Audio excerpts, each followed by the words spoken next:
दिले तू मला मालिकेच्या आजच्या भागामध्ये आपण पाहणार आहोत की आता पद्माला कटघऱ्यामध्ये बोलवलं जातं आणि पद्माला उलटसुलट प्रश्न विचारून भंडावून मुद्दामून हर्षवर्धन सोडतो. हर्षवर्धन आता पद्माला घडलेला प्रकार विचारतो. म्हणजेच तू शिर्केंच्या घरी गेली होतीस, कोणाच्या सांगण्यावरून गेली होतीस? तर मी आमच्या बाईसाहेबांच्या सांगण्यावर ना खरं तर पुरणपोळीचा डब्बा देण्यासाठी गेले होते, असं आता ती रडत रडत सांगू लागते. त्याच वेळेला आता मला एक गोष्ट तुझ्याकडनं ऐकायची आहे, ते म्हणजे तू तिथे गेल्यावर तुला डायरेक्ट विक्रांतलाच का भेटायचं होतं? त्यावर ती सांगत असते की मी डायरेक्ट विक्रांतला भेटायचा प्रयत्नही केला नाही. खरं तर मी प्रयत्न करत होते की काही झालं तरीसुद्धा तो डबा तिथून देऊन सटकायचा, परंतु मला ना सगळ्यांनी मिळून तिथेच हे करून टाकलं आणि मुद्दामून त्यांनी माझ्यावर अन्याय केला, हे सुद्धा आता पद्मा सांगत असते. पण पद्माचे सगळ्याच गोष्टी खोडून टाकायचं हे आता हर्षवर्धनने ठरवलेलेच असतं. त्यामुळे हर्षवर्धन आता पद्माचं एकही बोलणं ऐकून न घेता, तिच्या कोणत्याही गोष्टीचा उल्लेख न करता परच आता आरोप करत असतो आणि तो म्हणत असतो की हे सगळं काही ना हे हिनेच घडवून आणलेलं आहे. मुळात येत ना या सगळ्या गोष्टी अशाच ही लोक घडवून आणतात. यांना पैसा हवा आहे आणि यासाठी या दोघीही मिळून असं सगळं करून त्या आमदाराच्या मुलाला अडकवायचा प्रयत्न करत आहेत, असं देखील आता म्हणून आरोप केले जातात. आणि त्याच वेळेला एवढे भयानक असे आरोप होतात ना की तेव्हाच ना आता त्यांच्या घरचा म्हणजेच आमदाराच्या घरचा जो नोकर आहे त्यांनासुद्धा बोलवलं जातं. आणि जेव्हा ते तिथे येतात तेव्हा त्यांना ऑलरेडी सांगून आणलेलं असतं की मी जे विचारेन तेवढ्याच प्रश्नांची उत्तर द्यायची. मग आता ते समोर येतात आणि त्याच वेळेला आता हर्षवर्धन त्यांना एक एक करून प्रश्न विचारत असतात आणि म्हणत असतात की मला जरा सांगा, त्या दिवशी ही मुलगी तुमच्याकडे आली होती तेव्हा ती काय म्हणाली? तेव्हा ती म्हणाली की विक्रांत साहेबांना भेटायचं आहे. मी त्यांना म्हटलं की विक्रांत साहेब बिझी आहे, त्यांची कामं सुरू आहेत, पण हिने माझं ऐकलं नाही. हिने मला सरळ सांगितलं की नाही मला विक्रांत साहेबांनाच भेटायचं आहे. मग मी दाखवलं, विक्रांत साहेब तर बसले होते, तर विक्रांत हा दारू पित होता. इथे कुठेही उल्लेख हा जो घरातला नोकर आहे तो करत नाही, कारण त्याला हर्षवर्धनने तसं करायला सांगितलेलं असतं. त्यामुळे तोंडात ना एकही शब्द आता त्याच्या बाहेर पडत नसतो. मग आता दुसरीकडे ह्या गोष्टी ज्या आहेत ना त्या वेगळ्या पद्धतीने घडत असतात. म्हणजेच काय तर आता पद्मालाच उलट या सगळ्यामध्ये खोटं ठरवलं जात असतं आणि म्हटलं जातं की हे सगळं उगाच घडतं आहे, आम्हाला कळत नाही असं वाटतंय का? सगळ्या गोष्टी बरोबर कळत आहेत, या सगळ्या गोष्टी घडवण्यामागे यांचाच हात आहे, असं देखील आता म्हटलं जातं. म्हणजे आता हे दारू पित नव्हते असंही आता तो नोकर म्हणत असतो. तेव्हा ऊर्जा आता त्यांची उलट तपासणी करायला तिथे येते. ऊर्जा जेव्हा त्यांची उलट तपासणी करू लागते तेव्हा ऊर्जाला ते म्हणतात की दारू पित नव्हते ते. ऊर्जाला सुद्धा ते खोटं सांगत असतात. त्यामुळे ऊर्जा आता जजला सांगत असते की नाही हे खोटं सांगत आहेत. त्यावर मात्र आता जे घडलं आहे ते खरंच मी सांगत आहे, काहीच मी खोटं सांगत नाही, असं देखील आता ते नोकर बोलत असतात. मग आता ऊर्जाला या सगळ्या गोष्टी व्यवस्थितपणे मांडताही येत नसतात, कारण तिची ही पहिलीच वेळ असते. जर एखादा माणूस खोटं बोलत असेल कोर्टामध्ये तर त्याची बाजू जी आहे ती अचूकरित्या कशी मांडायची या गोष्टी अजूनही आता ऊर्जा शिकलेली नसते. जसा हर्षवर्धन या सगळ्यामध्ये माहीर असतो, म्हणूनच तो पद्मा जरी खरी असली तरी पद्माला कसं खोटं ठरवायचं हे बरोबर त्याने ठरवलेलं असतं. दुसरीकडे आदित्य आणि दिव्या यांच्यामध्ये वाद होत असतात. आदित्य दिव्याला म्हणत असतो की तू माझ्याशी खोटं बोलून माझ्यासोबत लग्न केलं आहेस आणि तुला मी कधीही सोडणार नाही. माझ्या घरच्यांशी नीट वागायचं, त्यांच्याशी अरेरावीपणा करायचा नाही, कारण मला कळतंय की तुला आता घरच्यांमध्ये जास्त इंटरेस्ट उरलेला नाही आहे. तू तुझ्या घरी गेली होतीस ऊर्जाला भेटायला, मला हे आताही कळतंय की तुझी बहीणही आहे. इतके दिवस तर मला याही गोष्टी माहिती नव्हत्या की तुझी बहीणही आहे ते, असंही आता तो तिला बोलत असतो. त्यावर मात्र दिव्या म्हणते की याआधी मी तुला सांगितलं आहे तर ते म्हणतो की तू कोणत्याही गोष्टी मला सांगितल्या नाही आहेस, उगाच काही बोलू नकोस. उलट आहे ना, तू माझ्याशी लग्न केलंस तेही खोटं बोलून. म्हणजे तू खोट्या प्रेग्नन्सीचं नाटक केलंस. तू खरं तर प्रेग्नेंट नव्हतीस, पण तुझं लग्न या सगळ्या कारणामुळे तर माझ्या आजीने तुझं लग्न माझ्यासोबत लावून दिलं, असंही आता म्हटलं जातं. या सगळ्या गोष्टी जेव्हा आता बोलल्या जातात ना, तेव्हा मात्र आता इकडे ती म्हणत असते की तुझा काहीतरी गैरसमज होतोय, पण तू माझी बाजू तरी ऐकून घे. परंतु दिव्याचं आता त्याला काही ऐकायचं नसतं. त्याचं एवढंच म्हणणं असतं की तू माझ्यासोबत फसवून लग्न केलं आहेस ना, तर याची शिक्षा आता तू भोगायची. तुझा माझा संबंध काही नाही आहे, असं देखील तो आता दिव्याला म्हणत असतो. दिव्या म्हणत असते की तू असं कसं म्हणू शकतोस, तू माझा नवरा आहेस. तू फक्त पैशांसाठी माझ्याशी लग्न केलं आहेस ही गोष्ट मला माहिती आहे, असं देखील आता तो म्हणत असतो. तर दुसरीकडे मात्र आता पाहायला मिळतं आदित्य आणि दिव्यामध्ये खूप जास्त भांडणं होत असतात. तर आदित्य आणि दिव्यामध्ये इतकी भांडणं वाढलेली असतात ना, की ती विकोपाला जातात. आदित्यला अक्षरशः दिव्यासोबत एकही शब्द बोलायचा नसतो, कारण त्याला ना आता तिचा राग येत असतो. आणि म्हणूनच तो सरळ म्हणतो की नाही, मला तुझ्याशी आता जराही बोलायचं नाही आहे. आणि असं बोलून तो आता तिकडनं निघून जातो. तर दिव्या ही तितकीच शांत बसणाऱ्यातली नसते. दिव्या ही म्हणते तुला काय करायचं आहे ना ते कर, पण मी तुझ्या घरच्यांना कसं वटणीवर आणते ना ते बघच बस, तेव्हाच तू माझ्या पायाशी येशील, असं देखील आता ती म्हणत असते. तिला आता काही झालं ना तरीसुद्धा या सगळ्या गोष्टींमध्ये आपला हेतू साध्य करायचा असतो.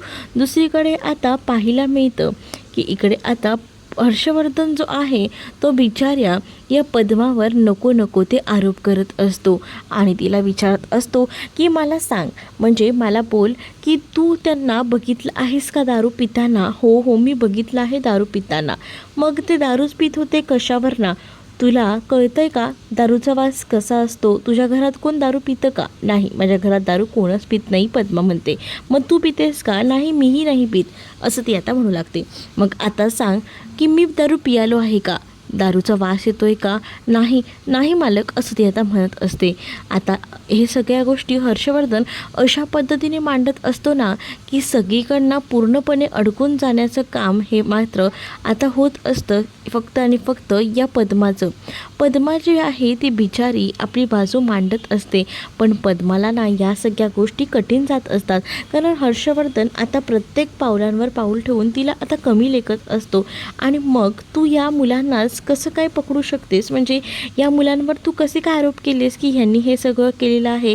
त्या प्रश्नाचं उत्तर मला हवं आहे, सांग ना, काय झालं होतं नेमकं? मग आता ती म्हणते की तिथेही लोक दारू पीत बसले होते आणि त्यानंतर माझ्यावर हल्ला केला त्यांनी, आणि मग मी तिथून पळून गेले आणि मग मला ऊर्जाताईनं वाचवलं.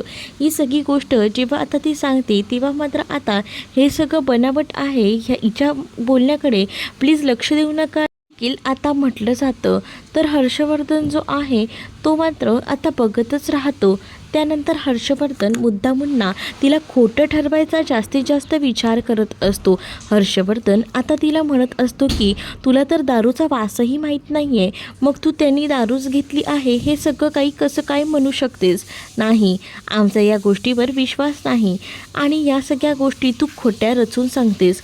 मुळात मला एक गोष्ट कळत नाही आहे, ज्याच्यावर FIR दाखल झाली आहे तो विक्रांत शिर्के, तो कुठे इथे हजर आहे आणि इथे पोलिसांनी तर भलत्याच त्याच्या मित्रांना हजर केलं आहे. सांग ना, या मित्रांनी तुझ्यावर काय केलं? म्हणजे तुला असं म्हणायचं आहे विक्रांतच्या तावडीतून तर तू सुटलीस, त्याशिवाय या चौघांच्या तावडीतून सुद्धा तू सुटलीस, आणि हे तर दारूच्या नशेत होतेस असंही तू म्हणतेस, असं देखील आता हर्षवर्धन बोलत असतो. मग आता हर्षवर्धनला पद्मा म्हणत असते की खरंच सांगते, मी यांच्या तावडीतून कशी बशी सुटले आणि त्या देवीच्या मंडळात जाऊन पोचले, तिथे मला ऊर्जाताई दिसली आणि तिनेच मला वाचवलं, असं देखील आता ती म्हणत असते. आणि जेव्हा या सगळ्या गोष्टी ती सांगू लागते ना तरीसुद्धा हर्षवर्धन तिला खोटंच ठरवत असतो आणि तिने या सगळ्या गोष्टी उगाच सांगितल्या आहेत असं म्हणून तिला आता उडवू लागतो आणि त्यामुळेच ना आता टेन्शन आलेलं असतं इकडे असणाऱ्या पद्माला. पण दुसरीकडे आता इन्स्पेक्टर्सची सुद्धा मला उलट तपासणी करायची आहे, त्यांच्याशी थोडीसुद्धा मला बोलायचं आहे, असं आता म्हटलं जात असतं. बिचारी पद्मा आपली बाजू मांडायचा प्रयत्न करत असते, पण तिच्यावर नाही ते ते घाणेरडे आरोप जे आहेत ते केले जात असतात. तर आता पद्माही म्हणत असते की हे सगळं खोटं आहे, पण पद्माचं खोटं हे करायला पुरावे कुठे असतात पद्माकडे. त्यामुळे आता या सगळ्या गोष्टींना एकदम चांगल्या पद्धतीने हर्षवर्धनने बाजू मांडून आपल्या बाजूने ओढून घेतलेल्या असतात, जेणेकरून कोणीही पद्मावर विश्वास ठेवायला नको. अशाच सगळ्या गोष्टी आता कोर्टामध्ये बोलल्या जात असतात. जर एवढंच जर सत्य खरं होतं तर इकडे विक्रांत शिर्केसुद्धा असायला हवा होता. पण विक्रांत शिर्के ज्याच्यावर मुख्य हे सगळे आता गुन्हे दाखल आहे, तो व्यक्तीच जर इथे नसेल तर उपयोग काय आहे, असं देखील आता म्हटलं जातं. तर दुसरीकडे मात्र आता पद्माला हर्षवर्धनचा राग येत असतो, पण शेवटी ते तिचे मालक आहेत त्यामुळे ती काही बोलू शकत नसते.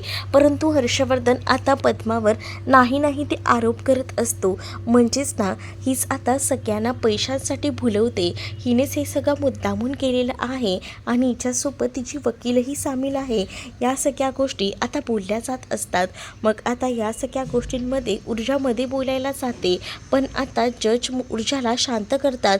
तुम्हाला जेव्हा बोलायची संधी दिली जाईल तेव्हा तुम्ही बोला, असं देखील जज यांचं म्हणणं असतं. मग आता इथे हर्षवर्धन मुद्दामून पद्माला कमी लेखण्यासाठी तिला नाही ते प्रश्न विचारून भंडावून सोडतो आणि त्याची उत्तरं पद्माकडेही नीट नसतात. पण पद्माला आता म्हटलं जातं की ही जे सगळे तुझ्या अंगावर ओरखडे आहेत ना, या सगळ्या इजा तूही करू शकतेस. कारण पद्माचं असं म्हणणं असतं की ह्या लोकांनी मला काहीच केलं नाही, मग माझ्या हातावर आणि हे सगळं लागलेलं काय आहे. मग आता तिने सगळी आपली बाजू मांडलेली असते, पण ते सुद्धा तू स्वतःहून मारून घेतलेलं नसेल. कशावर ना, पैसे लुटण्यासाठी आजकाल काहीही चालतं, असं देखील आता म्हटलं जातं. दुसरीकडे आता ही मुलं जी आहेत त्यांना कडगऱ्यामध्ये ठेवलेलं असतं. समोर आता इन्स्पेक्टर येऊन उभे असतात. इन्स्पेक्टर हुडपुट्टे आता त्यांना हर्षवर्धन प्रश्न विचारत असतो आणि तुम्ही या मुलांना कोणत्या बेसिसवर अटक केली आहे सांगा. त्यावर हुडपुट्टे साहेब म्हणतात की आम्ही अटक केली नाही आहे, आम्ही फक्त चौकशीसाठी त्यांना बोलवलं होतं. खरं तर ना, हे विक्रांत शिर्के यांचे मित्र आहेत. हे तुम्हाला कसे कळले, हे आम्ही सोशल मीडियावरनं शोधून काढले, असं देखील हुडपुट्टे आता म्हणत असतात. त्यावर हर्षवर्धन म्हणू लागतात की सोशल मीडियावर विक्रांत शिंदे यांचे 3,000 ते 4,000 सबस्क्रायबर्स फॉलोअर्स आहेत. मग मला तुम्ही सांगा एक गोष्ट, या सगळ्यामध्ये तुम्हाला हे 4च जण कसे काय संशयास्पद वाटले. नाही, या 4 जणांनीच तिथे होते आणि हे 4 जण विक्रांतसोबत असल्यामुळे त्यांनीही दारू घेतली होती, हेही अगदी स्पष्टच जाणवलं आहे, दिसलंसुद्धा आहे, असं देखील आता म्हटलं जातं. या सगळ्या गोष्टी बोलल्यानंतर आता हर्षवर्धन म्हणतो की मला एकच गोष्ट सांगा, मी विक्रांत शिर्के यांना इथे कोर्टात राहायची परवानगी का नाही बोलवली. म्हणजे आता जर केस आहे तर तुम्ही त्यालाही उचलून आणायला हवं होतं. ते गोव्यात आहेत आणि ते आमदारांचा मुलगा आहे म्हणून मग म्हणजे इथे तुमचं सॅक्रिफाईस चालते की तो आमदाराचा मुलगा आहे, तो गोव्यात आहे का, तोही गुन्हेगार आहेच ना, मग त्याला पकडून आणायचं होतं की. या नको त्या माणसांना तुम्ही शिक्षा देऊन त्यांना न केलेल्या गोष्टींना का मन प्रवृत्त करताय, असं देखील हर्षवर्धन आता बोलत असतो. तर हुडबुट्टे साहेबसुद्धा म्हणत असतात की नाही, खरं तर ज्या काही गोष्टी आहेत त्या अगदीच तुम्ही चुकीच्या पद्धतीने मांडत आहात. खरं तर आमदाराचा पोरगा होता म्हणून आम्ही त्याला अटक केली नाही, असं काही नाही. पण आता हर्षवर्धनने ही बाजूसुद्धा तिथे अति चोखपणे मांडलेली असते, जेणेकरून सगळीजणं म्हणजे ऊर्जा असू दे का, हुडबुट्टे साहेब असू दे का, सगळीकडनं मेले पाहिजेत अशी अवस्था हर्षवर्धननं करून ठेवलेली असते. हर्षवर्धनच्या पुढे उत्तरं कोणाकडेही नसतात, इतक्या कॉन्फिडन्सने हर्षवर्धन बोलत असतो. आणि त्याच वेळेला इन्स्पेक्टर हुडबुट्टे म्हणू लागतात की आम्ही त्यांना काही अटक केली नव्हती, आम्ही चौकशीसाठी बोलवलं होतं आणि म्हणूनच तर त्यांना आज कोर्टात हजर केलं. हे चौघंही जणं ह्यांनीसुद्धा दारू घेतली होती, मेडिकल रिपोर्टसुद्धा आहेत, असं देखील आता म्हटलं जातं.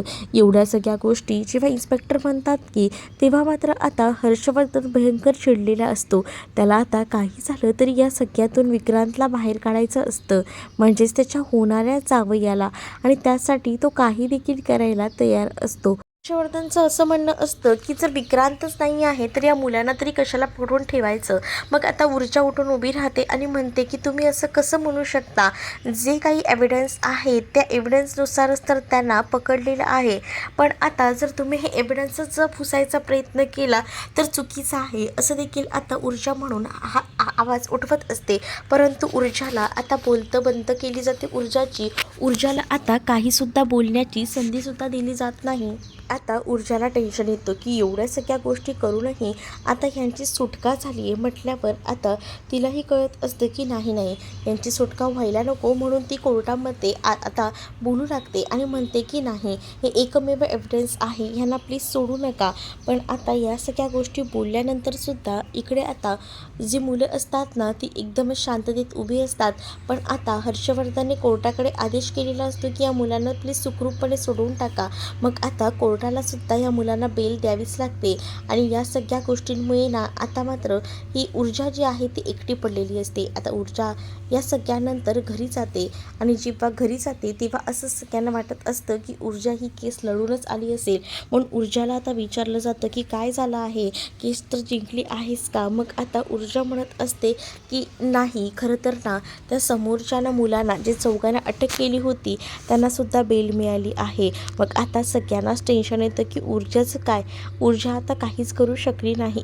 मग आता सगळीजणं ऊर्जाकडे पाहत असतात. तर दुसरीकडे मात्र आता या सगळ्या गोष्टी ज्या आहेत ना, हर्षवर्धनने गेलेले कारनामे, हे सगळे कारनामे आता आजीला हा शौर्य सांगत असतो. आणि जेव्हा हे सगळं कळतं तेव्हा मात्र ऊर्जाची बहीण म्हणजेच पूजा आणि या सगळ्यामध्ये ही ऊर्जा सामील आहे, म्हणजे ऊर्जा ही वकील आहे आणि तिने ह्या सगळ्या गोष्टी जुळवल्या आहेत हेही आता आजीला कळतं. आणि आजीच्या म्हणण्यानुसार म्हणजे शौर्य आता जेव्हा आजीला म्हणतो तेव्हा आजीला समजून जातं की ह्या सगळ्याच्या मागे हर्षवर्धनच आहे आणि हर्षवर्धनमुळेच हे सगळं झालं आहे. मग आता आजी ऊर्जाच्या पाठीशी खंबीरपणे उभी राहील का, येणाऱ्या भागामध्येच आपल्याला पाहायला मिळेल. तुम्ही जर आपल्या चॅनलवर नवीन असाल तर चॅनलला सबस्क्राईब नक्कीच करा. चला तर मग भेटूया पुढच्या भागामध्ये. तोपर्यंत टाटा बाय.